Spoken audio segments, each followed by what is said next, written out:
everyone. Welcome into your box seat, brought to you in association with Sweetloo, standing at Woodlands. Hello. Michael, how are Gregory. you? Wow, what a week. Alexandra Park was really cool on Friday night. Saw heaps of things I thought I might see, saw some things I didn't think I would see, and then I thought, oh, well, that's cool. Saturday I'll relax, and then all of a sudden we had all this Jules news coming out. There's some more coming out tonight.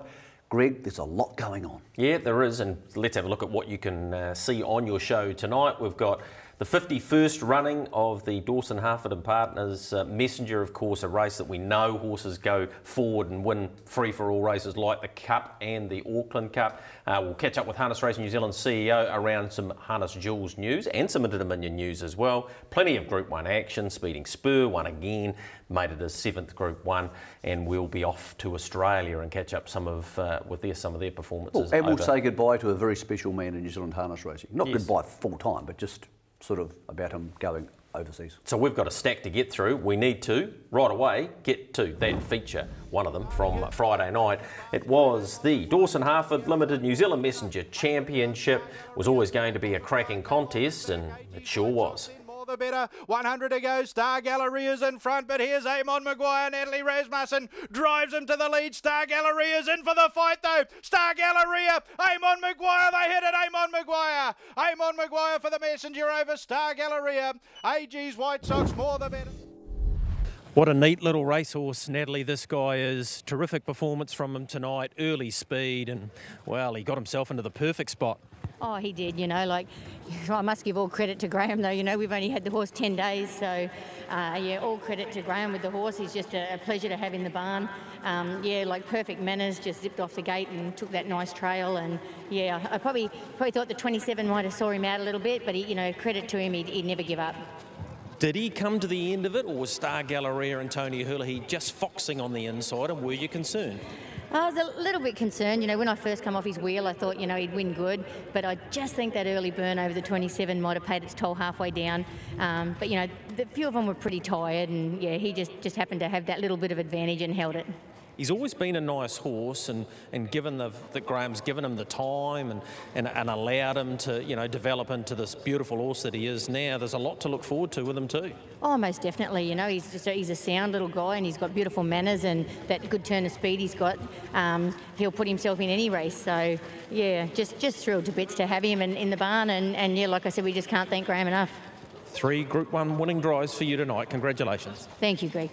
A great night for Natalie Rasmussen and the All-Stars team. They competed in 3 races, all at Group 1 level, and as we'll see, they won all 3. But Amon Maguire's come of age. He was fantastic last week, and I think I said on the night, Michael, you don't often see a trial leading into a messenger like he did in the Taylor Mile the week before. Look, when he got across them so easily at the start and then trailed Star Galleria, I actually thought he'd win quite easily, but gee, Star Galleria was good. Amon Maguire was excellent.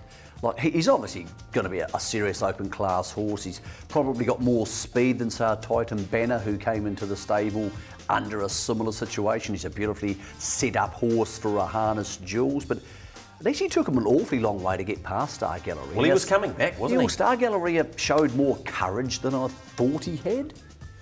AG's White Sox didn't get involved on the start at all, and that changed the complexion of the race enormously. I actually don't think there's much between these 3. Maybe Amon Maguire has more improvement because he spent less time at the top. This is a sort of a 2nd or 3rd open class type start, whereas the other 2 have been knocking around for a while. So look, they were just better than the rest of them. More the better was okay. More the better. He was just okay. Yep. And it's hard to make a case for backing More the Better to beat these horses. Again, a brave decision by Graham Anderson and his owners. They've said it's easier to race in these big races out of the All-Stars than it is from where we're training down home, and he's a huge factor in the Jules. The Jules market, well, I'm not going to say too much because I've been criticised for criticising the bookies too much, but the Jules market has Star Galleria and Amon Maguire at $2. Right. That's not going to encourage you to have a bet, is it? I said it, Michael, you didn't need to. Let's hear about those in behind Amon Maguire. Ricky, it was always going to be a real tactical battle out there. Oh, definitely, Greg. I sort of thought I'd had to burn that hard to hold the front, so I made the decision just to let him go, do his own thing out of the gate. And, probably Natalie just had the run, really, didn't she? He still went very good, your guy, and there's plenty to look forward to with the jewels still to come. Oh, definitely. No, he couldn't fault his run. You know, just the one who gets to run in them big races, isn't it?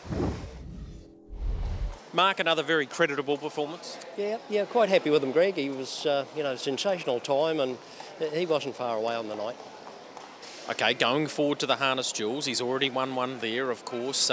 You've got to have some confidence, particularly if he draws similarly to what he did tonight. Yeah, look, he's going to need a good draw. There's 2 or 3 there that are just a little bit smarter than him, but given the right draw, well, he's going to be thereabouts again.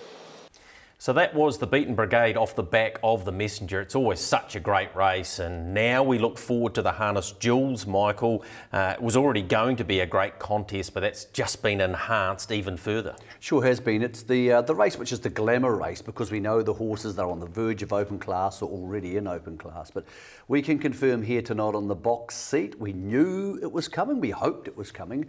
Jillaby Kung Fu is coming, Greg. Jillaby Kung Fu, the horse who ran second in the Miracle Mile and, of course, won the Chariots of Fire. Here he is in that Miracle Mile, pulling out of the 1-1. So he is outside Soho Tribeca, who's the horse we see there. Field Marshal runs him down late, but this is 147 and change. This is a very, very good horse.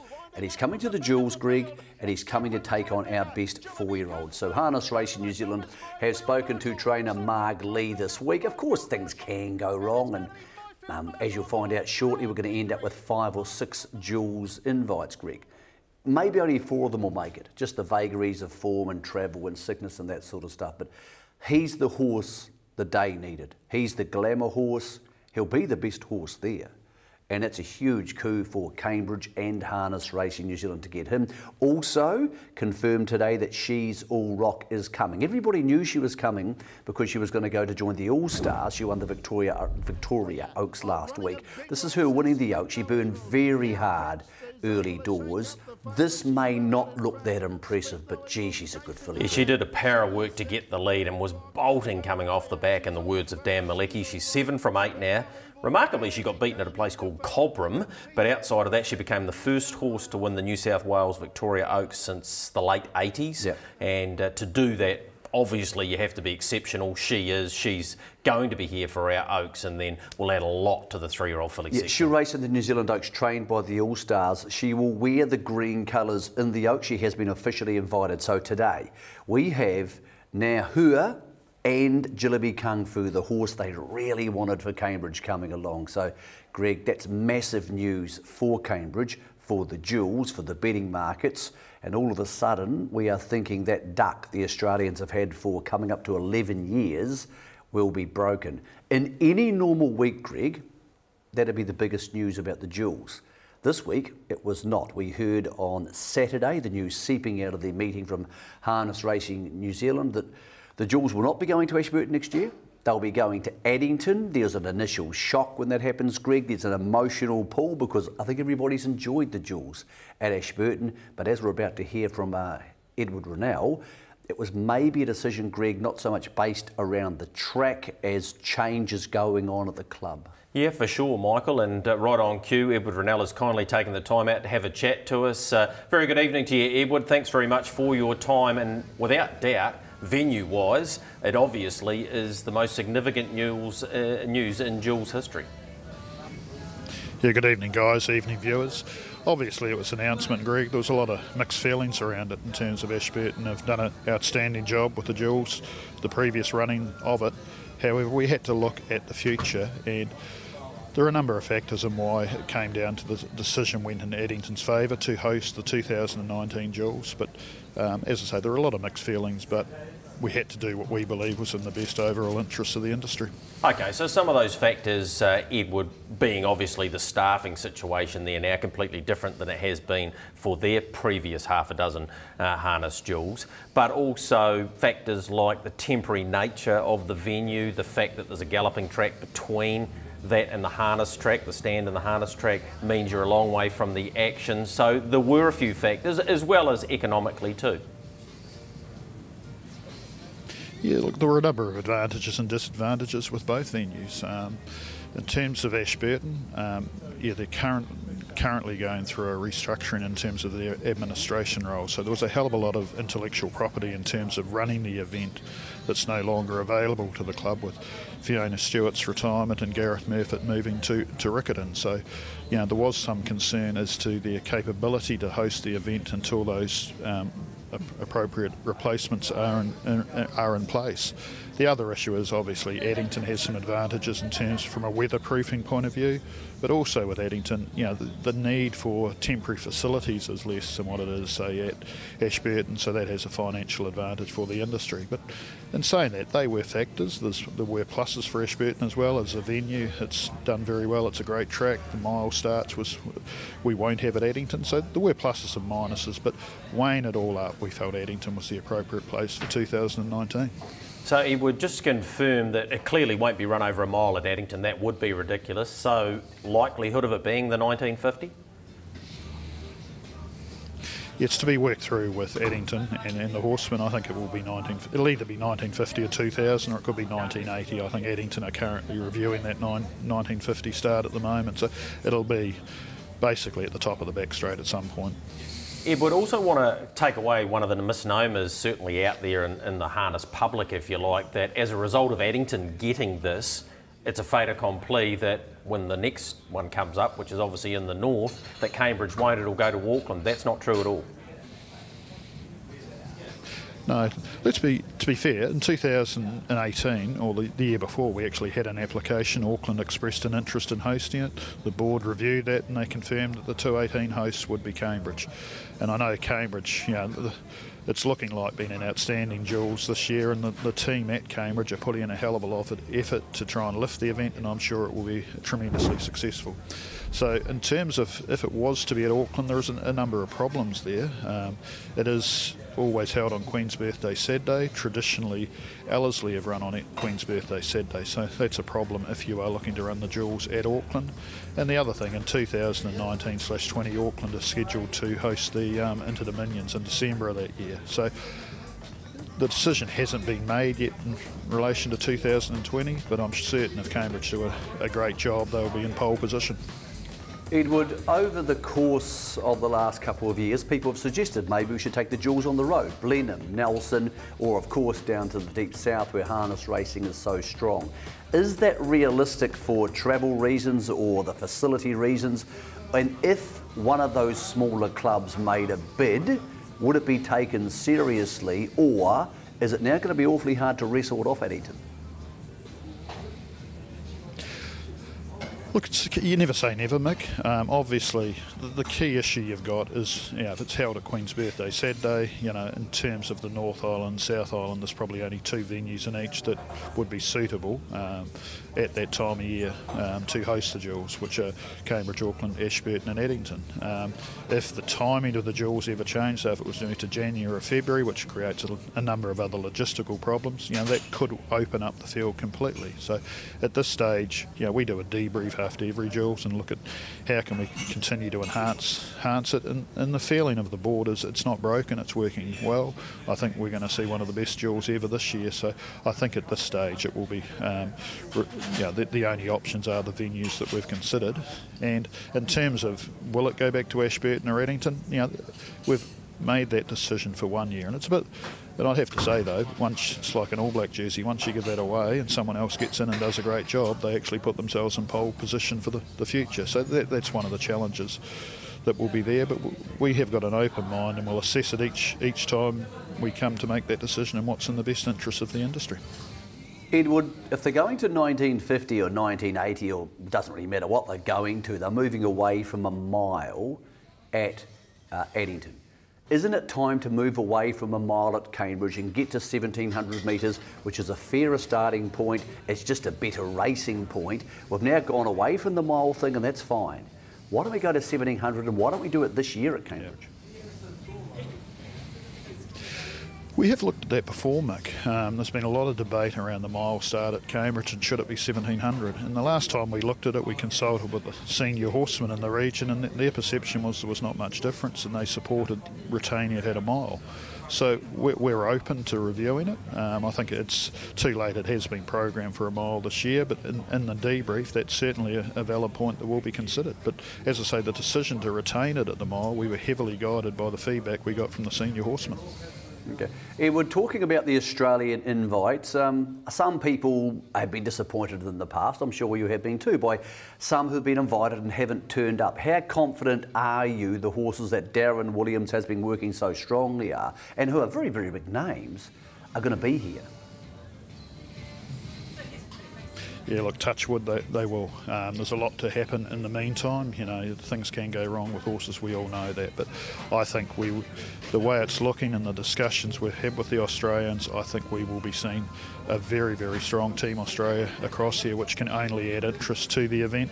And it actually helps the profile of it in Australia. It's unique for harness racing that actually, I think 7 of the 9 races will be shown on Sky One in Australia. Now that on a Saturday afternoon amongst the peak thoroughbreds, so that's a real coup for us, and continuing to grow that Australian interest is certainly a focus for us. So we're very confident that it will be a very strong Australian team there, and it will just add interest.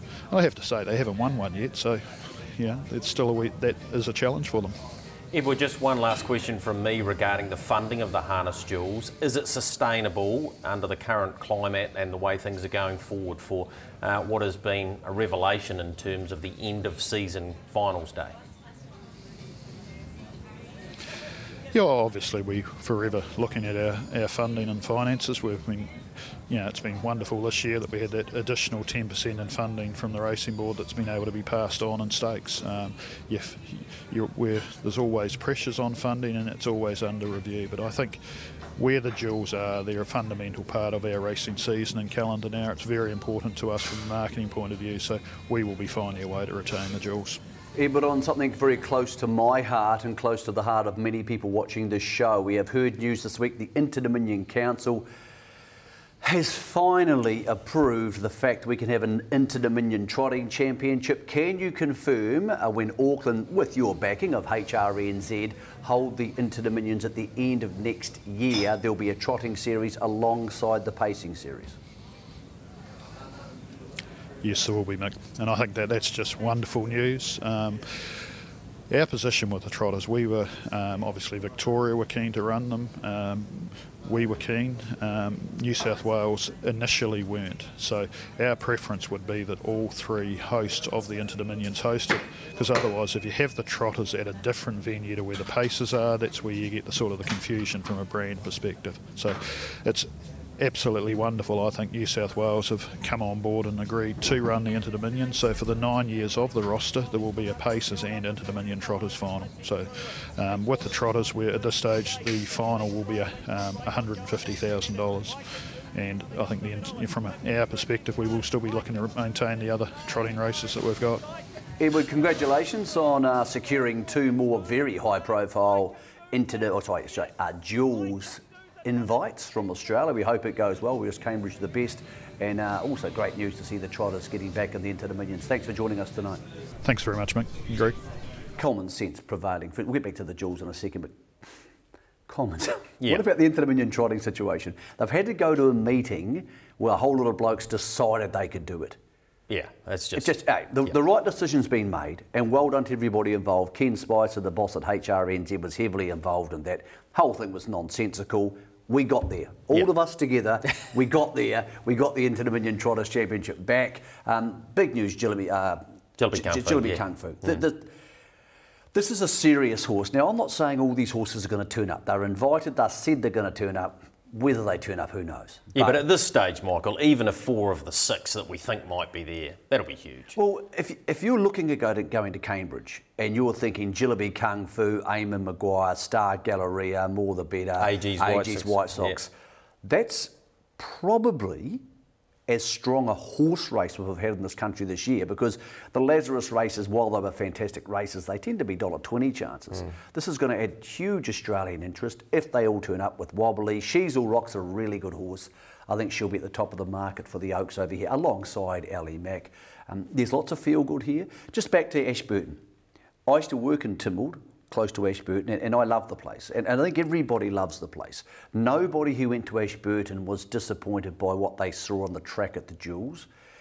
And there was a lot of emotion when it was announced on Saturday that it was leaving Ashburton. But under the current administrative structure at the club, which doesn't exist, they don't have a full-time, for want of a better word, office person or chief executive.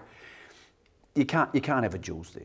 Because all the big racing clubs I deal with, they have a debrief the day after their big race day, then they start planning for next year. And you used to work for Addington. So you can't have that. And I'm sure the people at Ashburton, which is such a wonderful harness racing region in mid-Canterbury, are really disappointed. And I'm disappointed for them. But I don't think they had any choice to make, Greg. No, agreed. And I'm not sure the Jewels is going to work at Addington. I'm going to go. You'll go. It'll be great. It'll be good fun. But I'm not sure it's the natural fit for it. They're going to have to work really hard. They are. I agree.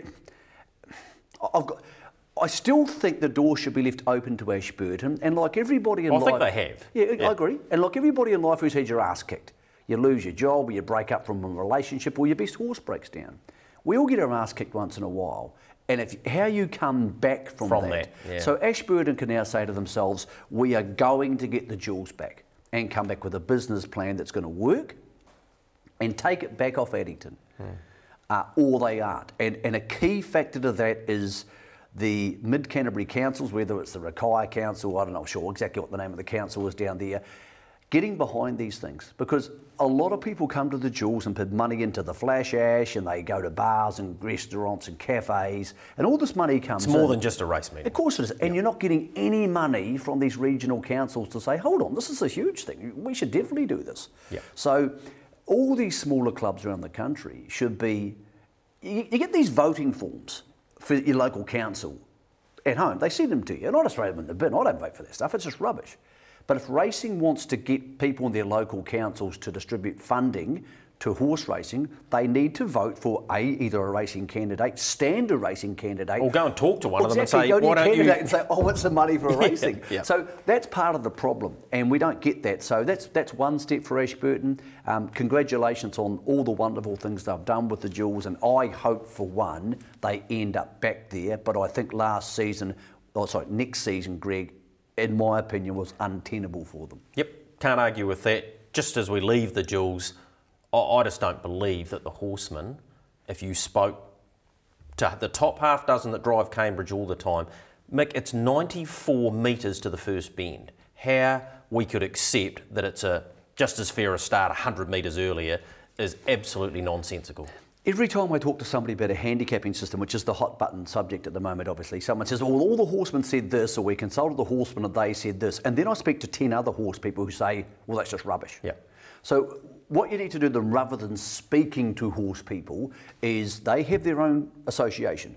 Get them to vote and then give you a vote. I reckon there's something wrong with the Horsemen's Association and the way they do business, because all the time, somebody at Harness Racing New Zealand or someone at some forum I go to tells me, well, the horseman said this, and then 10 other horse people tell me something else. It's fragmented, mate. Exactly. They're not using their democracy correctly, or they're not asking the right questions. That's not a criticism. It's a really tricky thing to do, but I totally agree with you. There's no chance the horse people I know, and I probably know all of them, think that a mile at Cambridge is better than 1,700 metres at Cambridge. Or fairer. That's all you're asking for. Well, it's just not better. And now that it's been taken away from Ashburton, it's going to 1980, the argument about it having to be a mile is rubbish. It doesn't matter what it's programmed at. Yeah, just come on. If you just come on the show today and say, well, let's change it to 1,700. What would people say? People go, yeah, sweet. Would they go, no, I'm not going? Yeah, and they can stick.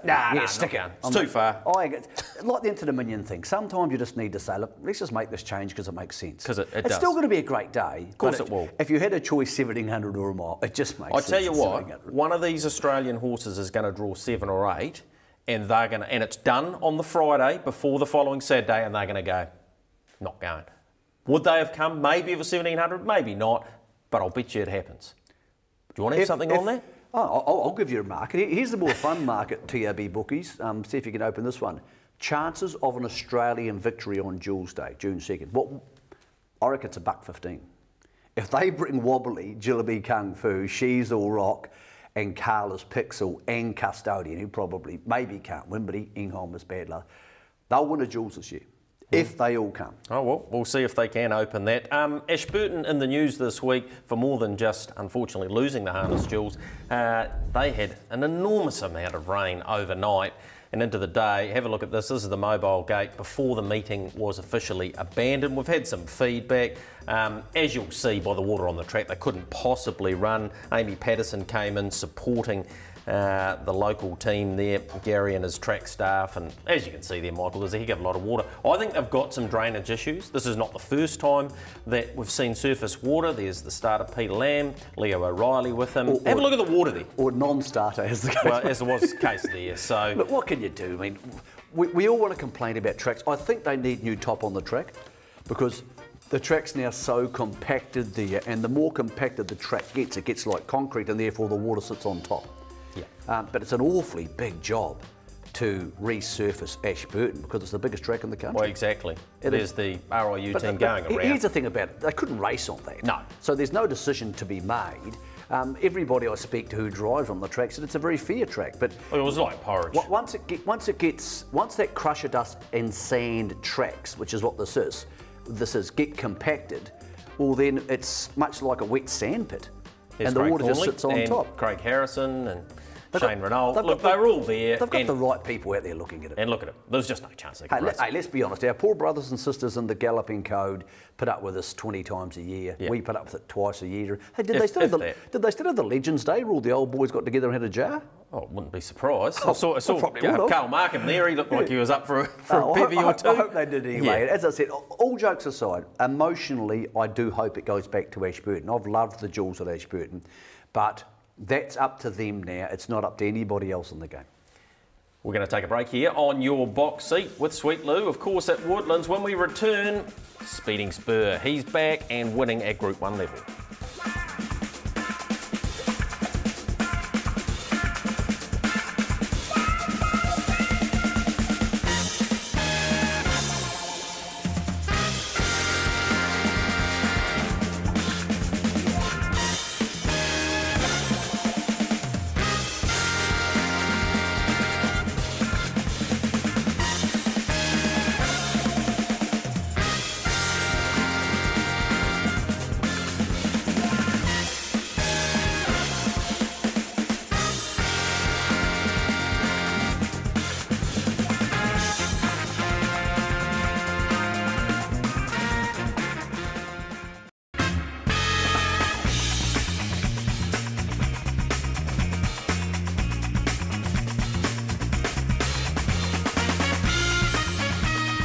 It's as simple as this, Michael. There are two big dances when it comes to the open class trotting races of the year. They're both over 2 miles. One's at Addington at Cup time, and there was the 100th running of the Reharvest Row Cup last Friday night.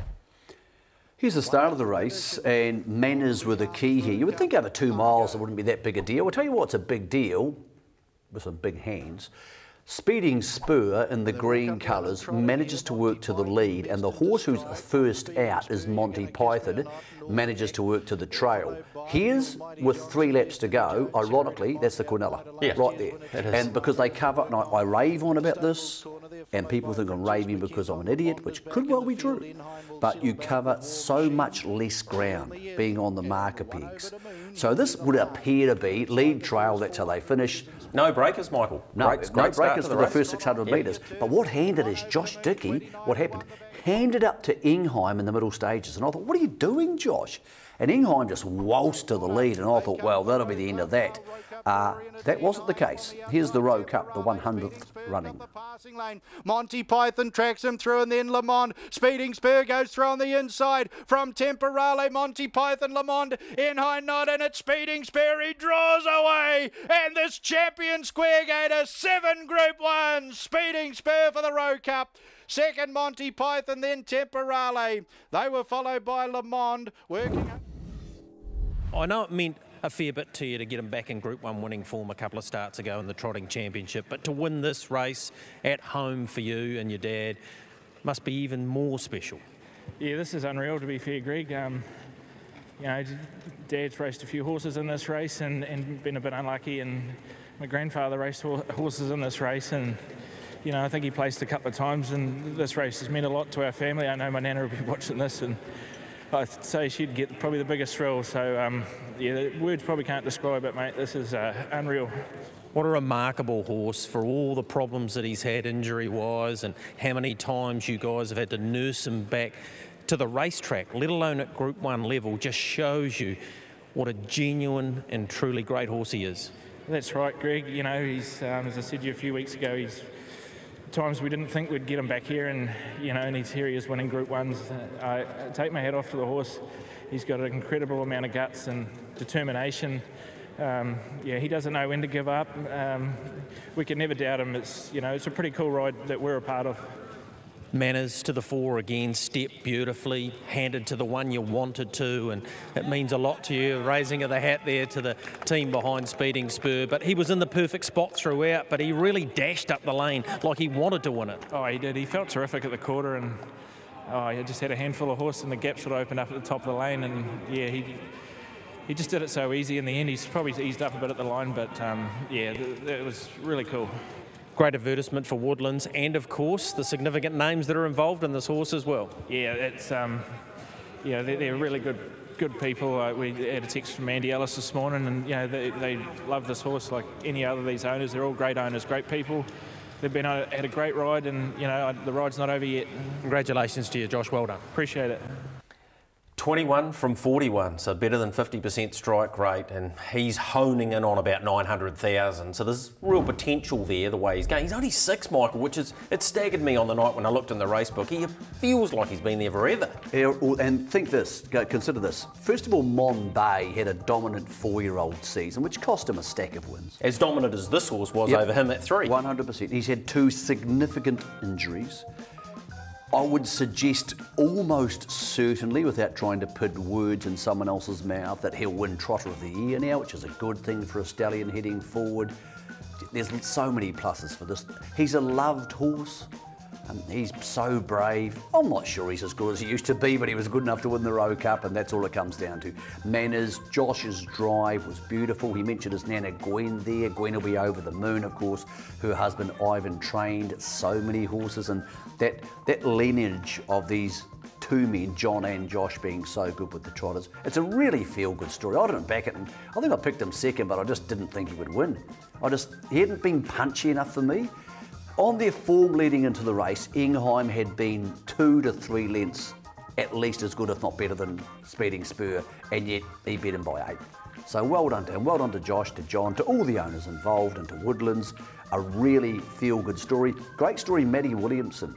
He's had 5 drives in the Rowe Cup, and he wouldn't have been on many horses who had much of a chance, and he's driven 5 placings. Yeah. So again, talk about lineage, those people who can come through and can drive horses. The big question mark out of the race, and I'm not sure if you spoke to him for the beaten drivers, Ingheim. Yep. He just massively underperformed. Let's hear from the beaten brigade, including Ricky May. Well, as remarkable as his 8-year-old season has been, it just went up another notch, didn't it? Yeah, he's a good horse, and he's a good beginner, and you know, it just shows in these good races, if you get in the right spot, you know, they're all good horses and deserve their spot. So no, he got a good run and you know, run a great race. Yeah, he's a very good stayer, and that stood to him both in the Dominion and now in the Rowe Cup. Yeah, he's got a super 2-mile record. Further they go, the better. Even at the line tonight, he was still strong. So you know, hats off to the winner. Dickie's done a big job with him, but no, we're wrapped with our fella. Well, Tony, that was a very brave defence by Temporale. Yeah, no, it was, Greg. You know, he sort of just couldn't get across early and had to go back and, yeah, and put him in the race with that lap to go and had to work a bit to do it. And then he was really travelling good across the top, and just that last couple of hundred just found him out a little bit, but he stuck to his guns really good for third. So remarkable to think, as a 4-year-old, he's been a Group 1 winner, and now he's been placed in all these other ones. Yeah, no, that's right. He's been prize made, so he's still a young horse, so hopefully, you know, you can just strengthen up a little bit more with a bit of a let up now and come back a fraction stronger for the way I'm going to drive him. Well, he's gone very good again, Morris. Yeah, he went a good race. Got a bit tight at the end, but no, very happy with him. And off the back of him winning last week, he's clearly arrived in the open class ranks now, and there's a lot to go forward with him, isn't there? Yeah, I think so. I think now that he's, he seems really good, and he's gone 3 good races, so we're very pleased with him. Well, she's only a 5-year-old mare, but she's done you proud again. Yeah, she is, Greg. That's right. Tried her hard out again tonight, and she's getting better and better with the racing that she's getting at this top level. So hopefully we continue to improve. Well, it's a big bridge for a 4-year-old. We know that, and it might have been a step too far for Ian Hine tonight. Yeah, well, I don't know if it was that or more. He was just a wee bit tired tonight. It's probably. I had to have a go, I guess, and he was favourite, but. At the end of the day, he was definitely tired, around the last bend. He felt pretty tired for him. He's a very good horse, though. He will bounce off this. Oh, definitely, like that run at Addington makes you wonder whether it might have affected him a wee bit, so, I haven't got any problems with him. He'll bounce back. Destiny Jones 6th and Harriet Mott 8th, so both those mares going okay as well. But look, there's no doubt Ian Hine's underperformed by possibly 10 lengths. Michael, Yep, when he long took way. the lead, Long way. when he took the lead, you could not have got enough on. No, I thought he was immoral. And hey, he's only 4. But 4-year-olds these days are so much more advanced than 4-year-olds 10 or 20 years Michael, ago. are we a little bit sucked into the fact that we think Ian Hine's going to be as good as Monbay? I think some people just expect, because of what he did at 3. I think it's easy to make that comparison, but his form It's not leading, fair, though. His form It's leading not into the race was outstanding. He had clearly, as we check out one of our men, Peter Early, who's of course a part owner of the horse. He's not even remotely the most famous part owner because Kieran Reid's in the horse, but not bad to see Pete there and he's enjoying the ride. And look, I think with Ingheim, it's not. I agree there's the chance you can get conned into thinking he's the next Monbay, but I also think his lead-up form is so good. He just didn't cop the 2 miles, or he was tired. Who knows? It's hard to cop if you took the $2.10. Good to see Temporale coming back to his best. He was really good. Yep, he was excellent. So very even bunch of horses heading forward to the new Inter-Dominion Trotting Championships. Which And is I good understand, good news to Monbay, very close to coming back into work. Everybody wants to see Monbay come back. It's a bit like the Jules invites. I'll believe it when they roll onto the track. Couldn't have put it better myself, Looking Michael. forward to Monbay. Talking about big trotters, I'm not sure Winterfell has any idea what he's doing. But man, can he go. I reckon a couple of times in this trotting derby, Natalie nearly lost him. He was rough, and he went 3.22 here, Greg. He's thrashed them. He is just the real deal. Winterfell, not a great 3-year-old. He's a great trotter in the making. He still might be good enough to win the Jewels. Here's Natalie Rasmussen talking about a horse with an awfully big motor. Winterfell wins. Second Majestic Man, then Sunday Sun. Natalie, it wasn't that easy a watch from the stand, so I'm picking sitting in the bike behind this horse. He didn't appear all comfortable out there. Oh, no, it was awful from where I was sitting too, Greg. He was sort of in the trail there. I just don't know whether it was the tempo we were going with the grit hitting him, and yeah, he just wasn't at all happy to sit in the trail. He was in and out. Credit to the big guy though, he kept trotting and he's got a lot to learn. So yeah, I think he'll come back a better horse eventually, but he's just got to learn a lot. He has come a very long way in a short time, and hearing prior to the race from Mark that 8 weeks ago or so there was a chance he was just going to be turned out. He was all legs, and yeah, we're thinking the future with him, but it's a credit to him that he's been able to achieve this and get a Group 1 win. Yeah, that's right, Greg. I think whatever he does this season, I'm sure he'll be a better horse after he just goes and grows up a bit. It's all experience for him. He's just got a natural motor though. He can run and he's got a good turn of speed. So yeah, just a work in progress. Well, it possibly didn't pan out race pattern-wise for you, but the same result, you still finished a really creditable second. Yeah, that's right, Greg. We probably looked like the leader of the race, but as the way things pan out, I felt like they were going really hard in the early stages of the race, so I thought tucking back at that stage wasn't a bad option, and he's got the line really good. What about going forward? How are you going to be, first of all, Winterfell and Luby Lou if they come back? Because it's not going to be easy. Yeah, that's right, Greg. Look, they're probably, 2 horses that might have a wee bit of a class edge on our fella, but, around Cambridge, over the mile with a great draw, and if they perhaps run into a bit of bad luck, you never know what can happen. Yeah, the 12th horse to do the size Derby double and the 8th out of the last 10 years. So trotter's in form, stands It's to a case of the doesn't meeting. it? Horses who raced well on the first day of the meeting raced well on the second day of the meeting, with Ingheim being the obvious example. What about him? He's all over the shop. Even close to the line here, he nearly rolls into a Man, he's going to make a serious open class horse. No doubt about that. He might still win 3-year-old Trotter of the Year if he wins. Of course, Escapee's his sister. Yep. Luby Lou, there were some concerns. We'll update you on that next week about whether she'll make it to the Jewels. And of course, Wobbly is supposed to come if he wins the New South Wales Derby on Saturday week. So again, shaping up as a really, really good race. I don't think he's a natural miler, but he's so good it may not matter. Yeah, I agree. Really, really good performance from him, and a stayer for the future. Just talking about the All-Stars, of course, they had a huge night. Earlier in the night, there was all that talk about Princess Tiffany as we get to the Sire Stakes Championship for the 2-year-olds, and well, that was a really sad story. And we spoke to the club at length. Of all things, they've gone out and bought a gigantic magnet. I know that sounds like a weird story.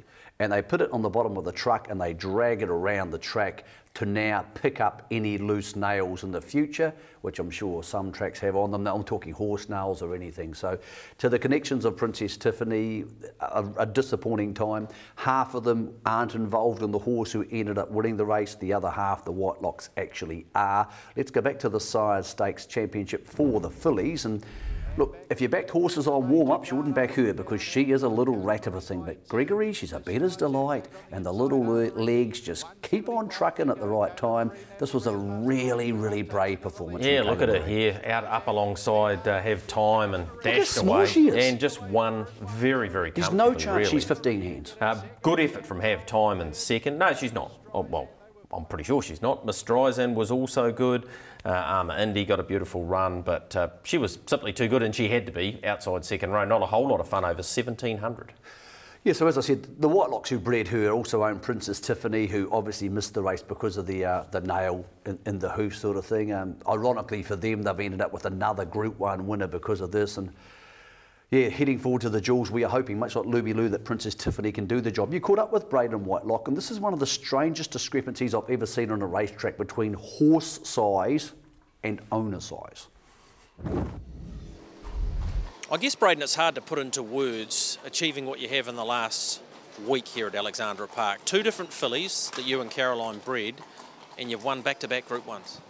Oh, look, I'm in shock probably because during the week our focus has been on Princess Tiffany's medical condition and everything, and Kata drawing 13 that probably overlooked the fact that she might have been competitive in the race. But true to form, Natalie and Mark proved us all wrong and bet us the light. And the little wee horse is probably lighter than I am, coming right round the outside and doing a national record. It's a dream come true, really. It's a shock thing, really. Yeah, but absolutely thrilled, yeah. Only a couple in work, and these 2, as you've seen, have both been able to achieve Group 1 glory, and there's a lot to look forward to with them as well. Oh, of course there is, but I'm not overestimating the fact that 2-year-old fillies improve and change, and anything can happen, and just live with the moment, and you have to enjoy the moment when you have success. How satisfying is it to have bred them as well, and both of you sit down and work out who you're going to go to and all of that sort of thing, and then name them after family members as well? It really is fairy tale stuff, isn't it?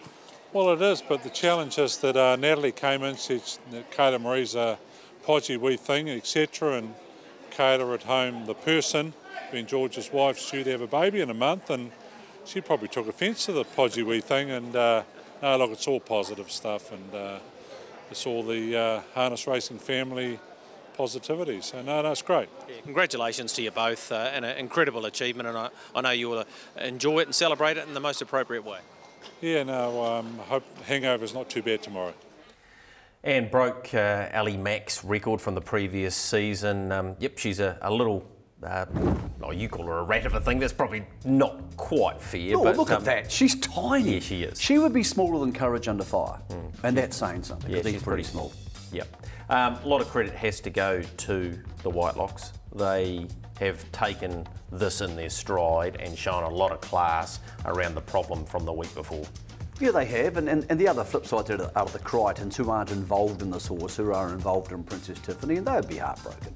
And it was a bad thing. It's one of those things that happens. Let's not get too dramatic about it. I'm sure, you know, the right things to be put in place for it now. I'm, to be perfectly honest, surprised it doesn't happen more often. So we'll get an update too on exactly. her. Yeah, we'll do that for next week's show. This is the bonus side of that, the flip side of that. And one of the funny stories is that Braden Whitelott broke this horse in. Can you imagine how small Kayla Marie was when she was a yearling next to Braden Whitelott? They might have been the same weight. I don't think she would have had him on too much. No, to be fair to true say. point. Hey, really fun day. Really enjoyed it there, or a fun night. It was a lot of excellent racing. It set us up nicely for the Jewels with those invitations, which we mentioned earlier.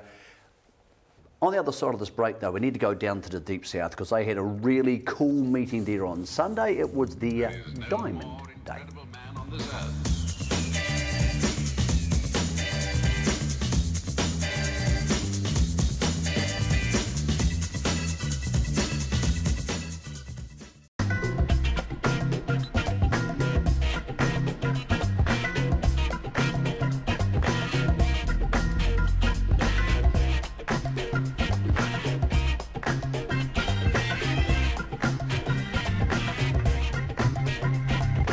Magnificent day there at Ascot Park in Invercargill, and successful co-trainer of the Oaks winner. And here she is, DeBarber, beautifully driven by Glenys Schmeal's husband Terry, dashed away here.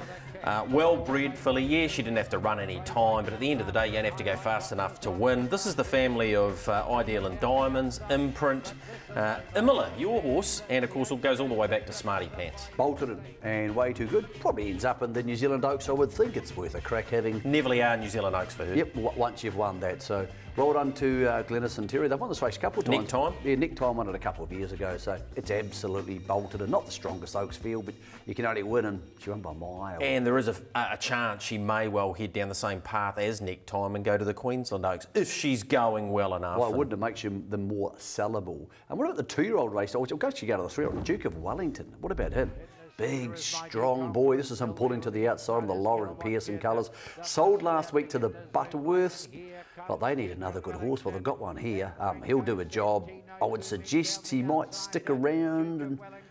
I don't know. He's going for a spell now, and you just know that next season he's going to be I would better. think they might stick around here early doors next season. They head to Australia, but... I see Merv's made no commitment as to where the horse is going. Geez, untapped. Yeah. And well done to Lauren. You've done a super job with this horse. He's well sold, but I'm sure she would love to have him staying in the barn. And saying that, it'd be really hard to find races for him in Southland. 320.7, Brent Barclay, he could drive anywhere. He's good enough. Of course he could. He just showed that. It's like a lot of horse people in the game. If you gave him the right horses, he'd drive a stack of winners. All right, 2-year-old winner was a better axe, smashed the clock too. In front here and won comfortably. That's Memphis, Tennessee in second, developed by Mark Jones, now with the Schmeals and the Simon colours. Actually went a great race on debut, but this was a terrific time. If you saw this horse and you'd never seen it before, you go, wow, he's the real deal. But of course we know he's not. Not yet, because every time he's raced against good horses, he's been beaten. But clearly he's pretty good. And there's some awfully big gaps there. Those Canterbury 2-year-olds versus the 2-year-olds from the south, where they have the smaller trials, the gap's usually very, very big. Yeah, well done to the club down there on Diamonds Day, and we hope next season it gets more support. I would like to see it bigger and better. Of course, Swamp Major won the Country Cups final effectively. You mentioned earlier in the show, Michael, we're going to farewell one of the greats of our game. He's heading off over the Tasman, and on Friday night, Michael had an opportunity to catch up with Richard Brosnan. Well, Richard, you're leaving us. Yeah, it's been a long time coming, but it's happened. Okay, so semi-retirement, heading to Australia, where 3 of you and Julia's children live. Still going to be around the horses, but not in a full-time capacity. No, just getting away from the responsibility of, training for other people and things like that. So, just a lower key thing with their, mostly our own. Some of them were taken there, part owned or are owned in Australia now. So. Was it just the right time for you? Because you told me the other day, I didn't believe this, but you've turned 70. Yeah, 70 in February.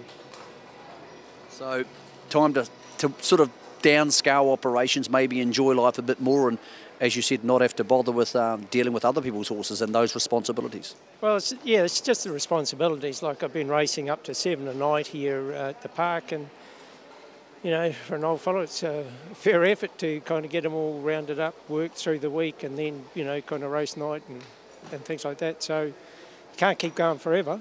and don't intend to either. Let's talk about two of the horses people most associate with you. Back in 1979, No Response was already a very good horse, but what it did that night at Addington to win the Inter-Dominion Trotting Final was something those who have seen will never forget. Yeah, he was a very special horse, well, especially to me and to the Fred Black and the Black family, but yeah, he was just unbelievable. Like, he could change directions, change foot.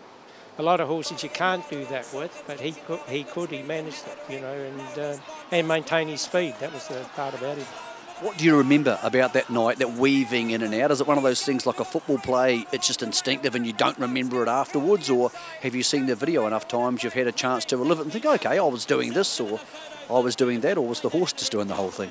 Yeah, the horse was doing a lot of it. I was just there as a witness. But, yeah, I know it sounds like being a bit brash or something, but they were tearing along early in that particular race, and off a mark, you know, you've got to make up things, and then one or two went forward, and I didn't follow them because I thought they were just going to be trapped wide. And, like, leaving the back, it didn't look good. Things looked a bit bleak. But as Dad said to me beforehand, he said, you could be last turning for home and you'll still beat them. And, well, I didn't want to be last, but anyhow, things kind of opened up in the middle, and I got to run up through them for a bit, and then as I turned for home, I had a choice. I could go inside or outside, and I thought, why not go inside, annoy everybody? And then, you know, kind of changed a couple of times there, and but I had options at that point, but leaving the back, it didn't look great. As remarkable as that was, Richard, your signature win, the one everybody remembers, and one of the most dominant New Zealand Cup wins ever, 1982. A great horse in Bonnie's Chance taking on other great horses, including Hands Down and Armalite, and she smashed them by 7 lengths. It must be a magical moment to sail to the lead at the 200-metre mark at Addington and know the Cup's yours and be able to enjoy the ride. Yes, but she always had the feeling like she could kick like that, and then she felt like she was just going to knock off, you know, kind of, I've done my job. And you just kind of had to keep urging her to, you know, let her know that she had to keep going. But if anybody come near her, she would have dug in again. But to have kicked that far clear on them, like I didn't anticipate they were that far away. You know, you think those sort of horses, you might put a length or two on them and you're lucky. It must have been a magical time to be involved in harness racing. You raced against Popular Elm, Gamelite, Wandai's Mate, of course, Delightful Lady, Hounds Down, Armalite. An incredible era, and you had one of the great champions. Yeah, she was a great horse, and what even made it more special to the people who were closer to her, she had soundness issues all her life, even before she came to me, and, you know, sometimes you'd kind of think how you'd see her, and she used to have to then come out of the bird cage, go up the track, and then turn around and come back. And she'd be a bit noddy, a bit niggly going up the track. The moment she turned around, she just picked the bit up, and that was the end of it until after the race. An amazing horse, how she'd pick herself up and go. You moved from Kerry Town outside Timaru to Auckland. You never replicated that level of success again. Did the game change? Did you change? Or did the cattle you were getting change? A bit of it all, really. Changing to a new environment, you've got to get used to training in that environment. It was quite different from down south. The cattle that you get, you know, didn't follow. But in saying that, you know, we bred 3-4 good horses, or had 4 good horses through. One was Pompelia, he kind of stands out. The other was Baltic Eagle. I won a race with him, and then we sold him to West Australia. We just shifted to a new place, and I had to sell him to get some money to kind of carry on. And the other one was DB Bopper. He won the Queensland Derby and then went and won the North American Gold Cup. And, you know, so it wasn't all dark days. Not at all. Are you looking forward to the move, or is there a chance you might go over there for a couple of years and get sick of the sun and think to yourself, I might go back home again? I've never said that I wouldn't come back, but by then I think it will have slowed a hell of a lot, and it'll be just kind of a spectator. I find it hard to believe that on Friday night in Ballarat or Melbourne or wherever you're going to be living in Victoria, you're not still going to turn on Sky Channel number 2 over there and watch Alexandra Park. It'll be pretty hard to get out of your system. Oh yeah, you naturally you keep an interest in horses back here and the racing back here. It's just kind of natural to me anyway. Probably annoys Julia and some of the others, but that's been my hobby. You know, horses were my hobby, and I was lucky. I kind of made a living out of it all my life. So yeah, I've been lucky than most, mate. For your integrity, for your honesty, for what sort of guy you've been to the media, to owners, to everybody involved on behalf of all of us in New Zealand harness racing, me in particular, because Bonnie's chance got me into the industry. Thanks for all your time and good luck in the next part of your career in life. Thank you very much. A magnificent horseman, but on the track we revered him. Off the track he did a huge job for the Horsemen's Association along with his wife Julia, and they'll be missed for that as well as what he contributed to New Zealand racing annals of history. He's a good man.